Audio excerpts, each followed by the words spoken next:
Let's now bring in Ismail Ahmed, who is the CEO for Remit, and he is in the country. Time for us to take a look at payment solutions, and many thanks for joining us. Thank you. Well, it's been an interesting sort of trend we have been seeing across the globe when it comes to matters to do with payment solutions. Perhaps paint for us a picture of where we are as a country.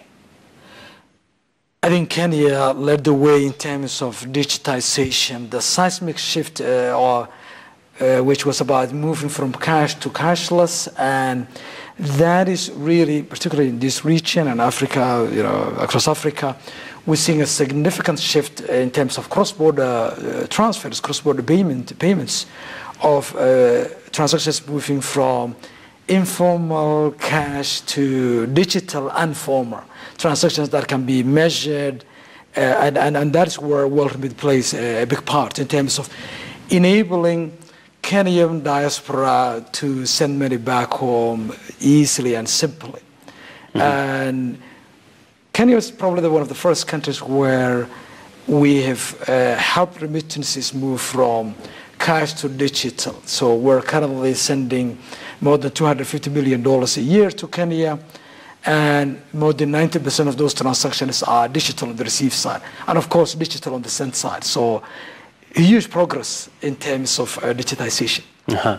And Ishmael, as much as we are seeing many people looking out for platforms that they can use to send money back home, how much are we talking about right now when it comes to diaspora remittances? Globally, when you look at the figures to Africa, the World Bank says that there are $38 billion sent to Africa. But we think the actual figure is far bigger. It could be probably closer to 100 billion.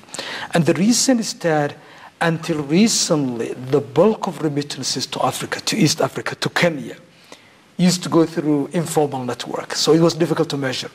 So we're now, thanks to new technologies, we're beginning now to see the shift from the informal transactions, which were cheaper than the traditional networks, because sending money to Africa, sending money within Africa used to be quite prohibitive. So, and that was what led Kenyans and other Africans to use informal networks. Digitization has brought down the cost of transferring money across borders, and that is what is leading, encouraging diaspora and their families to move to digital. So we don't have the true figures, but we're seeing really figures which in some of the markets we work are far bigger than what the World Bank estimates. Quite a substantial amount there, Ismail. And let's now talk about Remit. What's your outlook for the business where we are seeing global remittances are going up? What do you see really for the company, especially when it comes to tapping into the vast opportunities? Yeah, I mean, we are now sending to Africa more than about $1.6 billion a year. And we think that is still a very early stage because, this is we're a new technology business. We're targeting $10 billion to Africa. And we're a global business. We send remittances from 50 countries. We are one of a few remittance companies that have 50 licenses in the US, because in the US you need to get a license in each state. And we send money to about 150 countries. Still, East Africa accounts for about 20% of our global volume. So we're very ambitious to see further growth. And we've now launched into Africa transfers to help individuals and businesses to digitally move money across borders and further bring down the costs involving sending money abroad. So that is the new service we're planning to launch in this region. All right. And lastly, Ismail, looking at some of the challenges in the business, of course, cybersecurity is a big concern. And how are you dealing with this as a company? As a technology-based platform, I mean, we've heavily invested in the security of our platform. We're one of a few financial technology businesses globally that raised so much money. We've raised more than $200 million. And that investment went into not only getting the licenses, building the platform, but making sure that we've built a technology that is fit for the 21st century.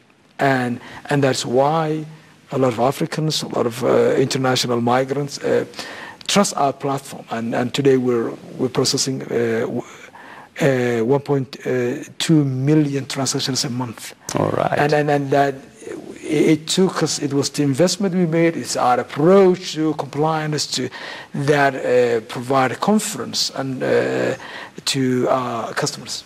All right. Wish you all the very best, and many thanks for making time for us. Thank you. Well, we've been speaking there to Ahmed Ismail, who is the CEO of Remit, just giving us some interesting insights on matters to do with global payment solutions. Well, time to wrap up the program now, and of course, our Twitter poll question today was, are petrol dealers justified in declining to distribute fuel to pump stations following the new 16% value-added tax? You can engage with us on social media. Of course, we value your feedback, and we'll be definitely taking stock of what you're saying on social media, and let's keep the conversation alive on our platforms. Well, my name is Abegina. Thank you once again for your valid company. Let's do this tomorrow, same time, same place.